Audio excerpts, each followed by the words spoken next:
बहेड़ी में सपा के संभावित प्रत्याशी बिना अनुमति करा रहे निर्माण।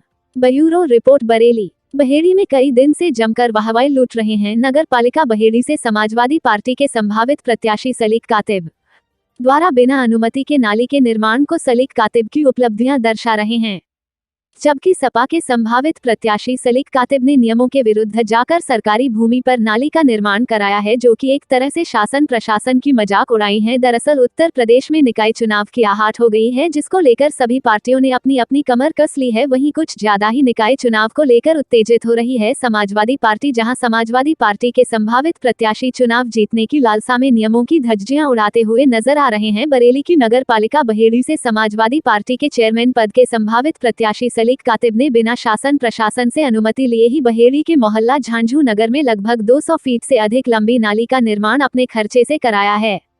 झांझू नगर में नाली के निर्माण कराने के बाद सपा के संभावित प्रत्याशी सलीक कातिब ने कहा, 3 चेयरमैन बदल गए। जाजू नगर वाले बता रहे थे एक नाली बनना थी, 50 घरों में पानी अंदर जाता था, उल्टा बारिश होती थी तब वजह तन जाता था, सूख अपने आप सूखता था, निकास कोई नहीं था। मैंने वो नाली का निर्माण जो है अब भी जाजू नगर में चल रहा है, वो मैंने कराया। तो मैं सिर्फ समाज सेवा के लिए लगा हुआ हूँ। चुनाव तो लड़ते ही हूँ, देखो चुनाव में तो सभी जाते हैं, लेकिन मैंने चुनाव लड़ने से पहले ही इतना विकास करा दिया कि शायद ये वर्तमान चेयरमैनों ने इस चीज़ पर ध्यान ही नहीं दिया। सर आपका नाम? मेरा नाम एडवोकेट योगेंद्र कुमार है। योगेंद्र जी, एक चीज़ जानना थी जी कि आपके जनपद बरेली की तहसील बहेड़ी है, नगर पालिका भी है वो। जी जी नगर पालिका बहेड़ी में समाजवादी पार्टी से एक आवेदक हैं जी सलीक कातिब, जी ठीक है।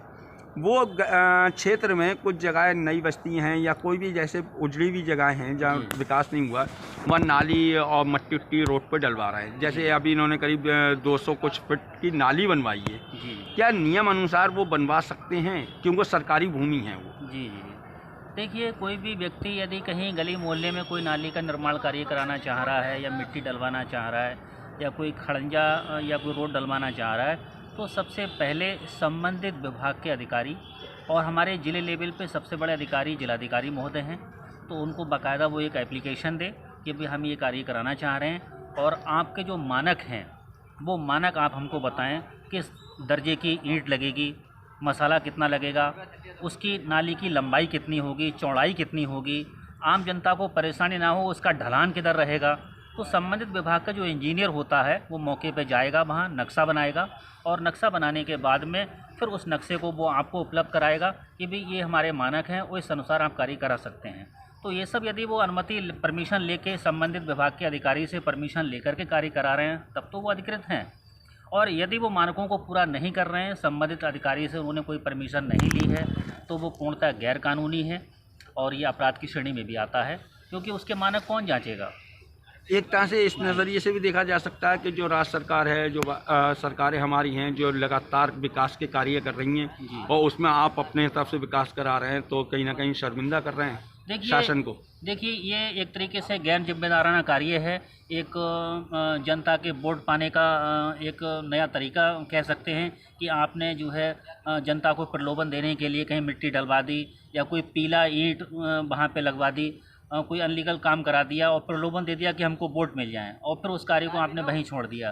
तो ये पूर्णतः मानक के अनुरूप नहीं है। ये एक तरीके से शासन और प्रशासन की छवि धूमिल करने के समान है, क्योंकि जनता तो नहीं कोसेगी, शासन को ही कोसेगी कि देखिए अब जनता को क्या मालूम कि आप करा रहे हैं, कौन करे। जनता तो ये समझेगी भैया शासन प्रशासन ये कार्य करा रहा है और मानक के अनुसार है नहीं, तो इसमें बदनामी कहीं ना कहीं शासन की होती है। और बिना परमिशन, बिना अनुमति के यदि कोई व्यक्ति उस कार्य को करा रहा है वहाँ पर, तो वो पूर्णतः गैर जिम्मेदाराना और कानून के विपरीत है और ये अपराध की श्रेणी में आता है। ठीक है, शुक्रिया। समाजवादी पार्टी में उन्होंने चेयरमैन पद के लिए आवेदन किया है।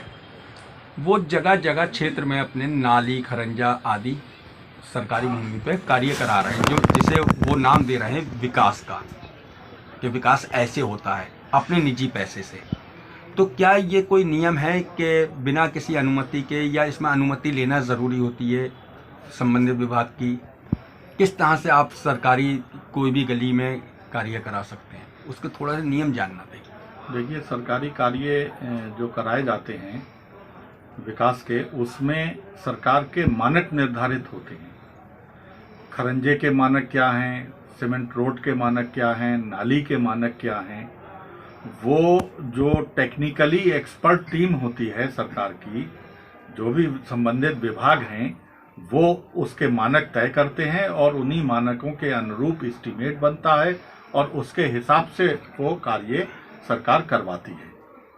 अब जहाँ तक सवाल ये है कि कोई प्राइवेट आदमी अपनी मर्जी से कुछ भी अगर कराता है तो ये अनुचित है और ये एक लोकप्रियता पाने का तो हथियार हो सकता है, लेकिन अगर ईमानदारी से विकास कार्य कराने में सरकार को सहयोग देना है तो सरकार से जो संबंधित विभाग है उससे अनुमति ले ली जाए और उससे उनके मानकों की जानकारी ले ली जाए, या उसका बेहतर तरीका यह है कि उन्हीं से संबंधित विभाग से एस्टीमेट बनवाया जाए कि भाई ये काम हम कराना चाहते हैं, आप अपने मानकों के अनुरूप इसका एस्टीमेट तैयार करा के धनराशि बताइए कितनी खर्चे में आएगी, वो धनराशि हमसे लीजिए और विकास कार्य करवाइए।